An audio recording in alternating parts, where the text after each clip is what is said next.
மூன்றாம் பாலினத்தவரின் நல்வாழ்விற்கென நாட்டிற்கே முன்னோடியாக பல்வேறு புதுமையான திட்டங்கள் தமிழ்நாட்டில் நடைமுறைப்படுத்தப்பட்டு வருகின்றன. இவர்களின் சமூக பொருளாதார மேம்பாட்டினை உறுதி செய்து வாழ்க்கையில் வெற்றி பெற அவர்கள் உயர்கல்வி கற்பது இன்றியமையாததாகும். எனவே புதுமை பெண் மற்றும் தமிழ் புதல்வன் திட்டத்தின் கீழ் உயர்கல்வி பயிலும் மாணவ மாணவியர்களுக்கு மாதந்தோறும் 1000 ரூபாய் உதவித்தொகை வழங்கும் திட்டம் இவர்களுக்கும் விரிவுபடுத்தப்படும்.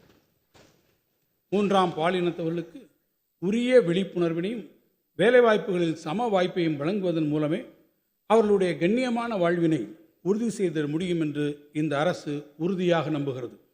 இந்த உயர் நோக்கத்தினை முன்னிறுத்தி ஓர் முன்னோடி முயற்சியாக மூன்றாம் பால் இனத்தவரை போக்குவரத்து மேலாண்மை, திருவிழா காலங்களில் கூட்ட நெரிசலை கட்டுப்படுத்தல் போன்ற பணிகளை மேற்கொள்ளும் வகையில் உரிய பயிற்சிகள் வழங்கி ஊர்காவல் படையில் ஈடுபடுத்திட திட்டமிடப்பட்டுள்ளது. இதன் முதற்கட்டமாக 50 மூன்றாம் பாலினத்தவர்களை கொண்டு சென்னை, தாம்பரம், ஆவடி மாநகரங்களில் இம்முன்னோடி திட்டம் செயல்படுத்தப்படும்.